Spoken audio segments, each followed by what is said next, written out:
Welcome to কর্ণ সুবর্ণ official presented by Rohit বিশ্বাস।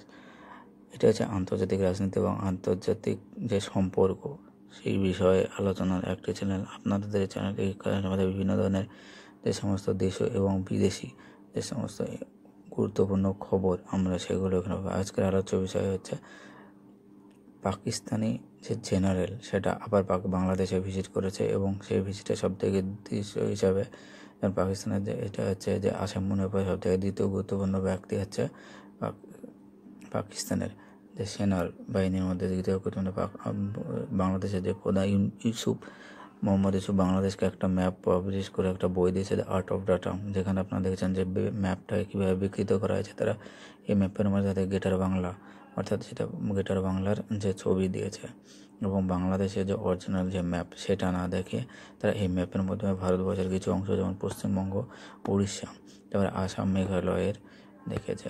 আপনারা জানেন যে শেখ হাসিনার পতনের পর বাংলাদেশে পাকিস্তানের যে প্রতি মাসে কোনো না কোনো অফিসিয়াল ভিজিট করছে, সেটা বাংলাদেশের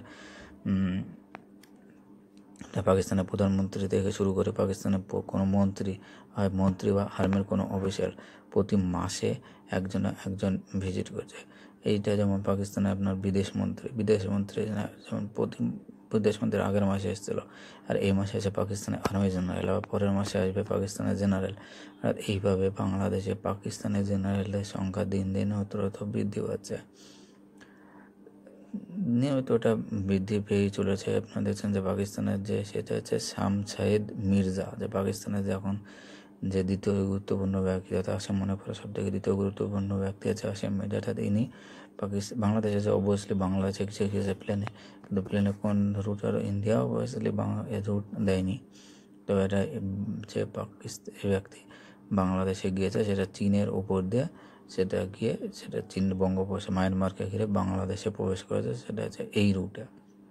তো ভারত তো এই এয়ারস্পেস যাবে না, তো বাংলাদেশে এবং এই যে তাদের যে আলোচনার মাধ্যমে যে করাচি টু ঢাকা যে ফ্লাইট চালু হয়েছে সেটা অবভিয়াসলি ইন্ডিয়া পারমিশন দেয়নি, সেটা তারা ঘুরে যাবে। দেখতে পাচ্ছেন যে একটা দেশের রাষ্ট্রপ্রধান যখন একটা দেশের রাষ্ট্রপ্রধানের সঙ্গে কীভাবে বাংলাদেশকে লাঠি নিয়ে ব্যবহার করেছে, তা বাংলাদেশ এদের কাছে নিয়েই পড়েছে।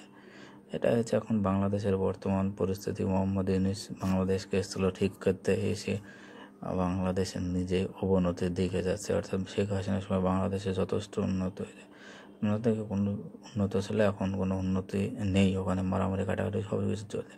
আপনার এই যে ম্যাপটা ভালো করে দেখুন, এই ম্যাপে কি কোনো মনে হচ্ছে এটা বাংলাদেশের ম্যাপ? পরবর্তীকালে বাংলাদেশের যে ফ্যাক্ট শেখার তারা বলেছে এটা নর্মাল একটা ছবি, এটা বাংলাদেশের কিছু না। আপনাদেরকে আমি বাংলাদেশের ম্যাপ দেখাচ্ছি, ঠিক আছে? এইটা হচ্ছে দেখুন বাংলাদেশের অরিজিনাল ম্যাপ।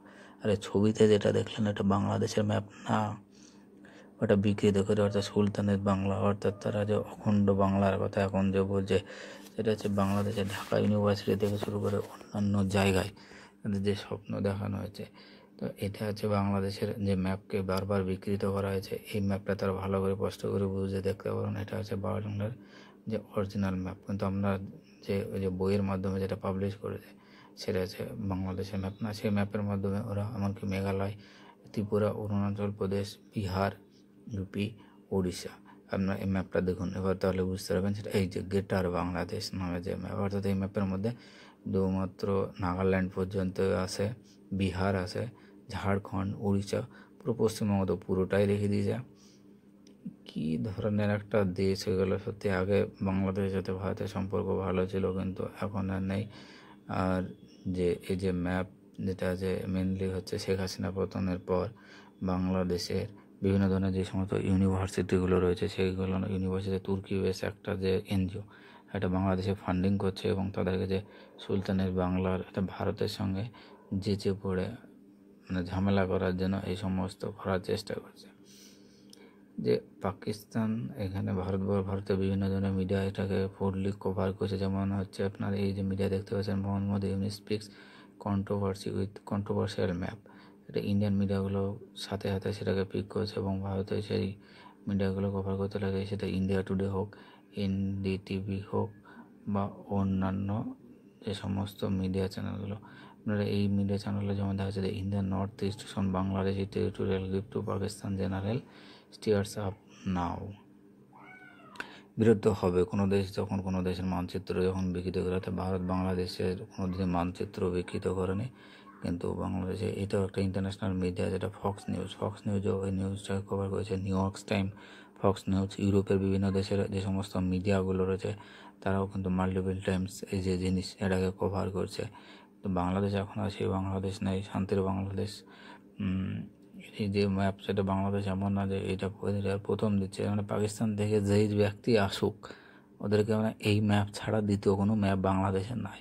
বাংলাদেশ চাই পাকিস্তানের যে একটা ভাসাল স্টেট হয়েছে, এবং চাই নিজেদেরকে পাকিস্তানের থেকেও যে অর্থনৈতিক অবস্থা খারাপ করা। বাংলাদেশে আগে অর্থনীতি ভালো ছিল, $440 বিলিয়ন, পাকিস্তানের থেকে দ্বিগুণ, এবং পাকিস্তানের অবস্থা খারাপ। এটা হচ্ছে মিন্ট বললে একটা ইউএসের যে নিউজ পেপার, সেখানে দেখা যাচ্ছে north east India under the Bangladesh, Mohammad Yunus gift Bangladesh general state. একই খবর হয়তো অনেকগুলো মিডিয়া, শুধুমাত্র ভারত না, বিশ্বের বিভিন্ন দেশের মিডিয়া এগুলোকে ফলো করছে, যেগুলো ইংলিশ মিডিয়া, আপনাদের অন্যান্য ভাষাও আছে, কিন্তু সেগুলো ট্রান্সলেট করে দেখলাম। চাইনিজ ভাষা করেছে, ফিলিপিন, জাপান, অন্য সব দেশে মোটামুটি বাংলাদেশের এই যে জঙ্গি মনোভাব, মোহাম্মদ ইউনূস যিনি না নোবেল পেয়েছিল, নোবেল কমিটির জঙ্গি লোককে নোবেল দেয় কী করে, আমরা সেটাই ভাবি। হাসি দেখে মনে হয় যেন কিছু যায় না, কিন্তু এদিকে শয়তানের বুদ্ধি বিশাল। এটাই হচ্ছে আসল বাংলাদেশ। যাই করুক, আপনারা দেখতে পাচ্ছেন যে ইন্ডিয়া টুডে থেকে শুরু করে অন্যান্য news paper, India today, the Hindu, the Times of India, ভারতবর্ষের প্রত্যেকটা ইউটিউব চ্যানেল বলছে নিউজ চ্যানেল এটাকে থ্রুলি কভার করেছে, এবং আমাদের যারা 140 কোটি ভারতীয় তাদের এই বিষয়ে অবগত করা দরকার। যারা জানেন বাংলাদেশে শুধু এতে থেমে নেয়, বাংলাদেশ কী করেছে, UN ডেজিগনেটেড যে সমস্ত টেররিস্ট হাফিজ সঈদের সঙ্গে অ্যাসোসিয়েট ছিল তাদেরকে বাংলাদেশে নিয়ে এসে ইন্ডিয়া বর্ডার, অর্থাৎ খুলনা বর্ডার যেটা হচ্ছে মালদা বাংলাদেশের সাইডে, যে খুলনা বর্ডারে এদের সভা করাচ্ছে করে ভারতের সাথে মানে একটা ঝামেলা করতে চাই। যে এইখানে আপনারা দেখবেন যে রাজ্যসভাতে ভারতবর্ষের যে পার্লামেন্টে মনসুন অধিবেশন যখন চলছিল, তখন বিভিন্ন যে কংগ্রেস এমপি একজন কোশ্চেন করেছিল যে বাংলাদেশে যে সুলতানি ম্যাপ দিয়েছে সেটা সরকারকে অবগত। সরকার তার রিপ্লাই দিয়েছে হ্যাঁ অবগত, এবং সেখানে সরকারের রিপ্লাই বলা আছে যে তুর্কি থেকে একটা ফান্ডিং এসছে, সেই ফান্ডিংয়ের মাধ্যমে তুর্কি বেশ একটা এনজিও বাংলাদেশে ফান্ডিং করছে। ফান্ডিং করে তারা এই যে স্টুডেন্ট মুভমেন্ট থেকে অন্যান্য যে সংগঠন, তাদের মধ্যে যে এক সুলতানের যে বাংলার যে মনোভাব সেটা আমরা তৈরি করার চেষ্টা করেছে। এটা হচ্ছে সমস্যা। এবং কিছু মোহাম্মদ ইউনূসকে কিছু কথা জিজ্ঞেস করলেই মোহাম্মদ বুঝলো ওইটা তো ইন্ডিয়ার প্রোপাগান্ডা, বাংলাদেশে এরকম কিছু হচ্ছেই না। মানে এই ধরনের ন্যাকামো নাটকে ইউনূস ছাড়া কেউ পারে না হতে। নোবেল প্রাইজ বা ইকোনমিতে পেয়ে এরকম একটা বাংলাদেশ এখন পুরো জঙ্গি মনোভাবনা দেশ হয়েছে, ওখানে হিন্দুদের থাকার পুরো অশান্তির মতো একটা অবস্থায় হয়ে গেছে। শেখ হাসিনা যখন ছিল তখন বাংলাদেশ ভালো ছিল, শান্তি ছিল, এবং একটা উন্নতি ও প্রস্পরের দিকে গিয়েছিল। আমাদের সরকারি সমস্ত জিনিস, এবং আমাদের পশ্চিমবঙ্গ, বিশেষ করে পশ্চিমবঙ্গের মানুষদের উদ্দেশ্যে একটা কথা, আপনারা সচেতন হন।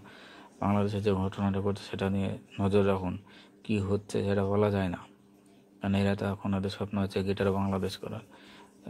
মোহাম্মদ ইউনূস এসছে বাংলাদেশকে ধ্বংস করার জন্য। বাংলাদেশের সাথে সাথে ভারতের সম্পর্ক খারাপ হবে, এবং এতটা খারাপ যে রিপেয়ার করাই মুশকিল হয়ে যায়। বাংলাদেশে যারা ভালো মানুষ আছে তাদের উদ্দেশ্যে বলা, আপনারা ভালো করে ভাবুন এই জিনিসগুলো, এবং আপনারা সরকারের বিরোধিতা করুন এবং সত্যের পথে দাঁড়িয়ে থাকেন। Thank you for watching my video, and please like and subscribe my channel. এটা হচ্ছে একটা নতুন চ্যানেল, আন্তর্জাতিক ভূ রাজনীতি, নতুন চ্যানেল খুলছে, ওই জন্য আপনার অডিওটা খারাপ হচ্ছে, ওই জন্য আমি ক্ষমা প্রার্থী। এবং যত দিন যাবে তত অডিও এবং ভিডিও কোয়ালিটি ইমপ্রুভ হবে। থ্যাংক ইউ, ধন্যবাদ, জয় হিন্দ।